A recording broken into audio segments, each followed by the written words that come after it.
At this stage, the current account deficits have become smaller. سابق سراقتصادچی خزینه بین‌المللی اسعار اولیویه بلانشارون پیشگویی کرد است که جهان پس از برقرارشوی از پاندمی آن را چی انتظار است. به عقیده اولیویه دشواری‌ها هنوز در آینده است و سال‌های طولانی لازم است که همه عاقبت‌های آن را پس سر نماییم، گفت او در مصاحبه با روزنامه شوئدی سونسکا داگبلادت. با گفته کارشناس برای حداقل به معیار برگشتن اقتصاد جهانی از آنی که اکثریت آدمان فکر میکنند برعکس بوده وقتی زیاد را طلب میکند. اولیویه بلانشارون رژیم‌های کنونی را دعوت میکند که وقتی آن رسیده است که انسانیت را توسط کشودن همیانها و نجات دادن حیات انسانیت تلاش ورزند. فکر میکنند که بحران مذکور باید به دو مرحله تقسیم شود.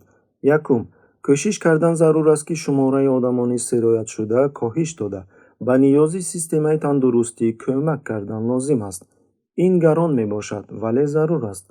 در مرحله دوم ما باید مبارزه بر ضد بیماری کرونا ویروس را ادامه دهیم و تنها پس از این ما می توانیم قدم اول را به حالت پیشینه برگردانیم، گفت اولیویه بلانشارون و فوراً گفته‌هایش را اصلاح کرده گفت تا به اندازه مانندی او. به عقیده کارشناس وضعیت با پاندمی به یک چند ماه دیگر احتمال است طول بکشد. این معنای آن را دارد که سودای جهانی را رکود و اقتصاد جهانی را تنزل انتظار است. فکر نمی کنم که محدودیت ها در یک لحظه بیکار کرده می شوند. این را احتیاطکارانه باید کرد. از احتمال دور نیست که پس از آن که مقامات ها بعضی محدودیت ها را از بین بردارند شماره سرایت شدگان افزایش خواهد یافت و آنها باز دوباره برگردانیده می شوند، می گوید کارشناس.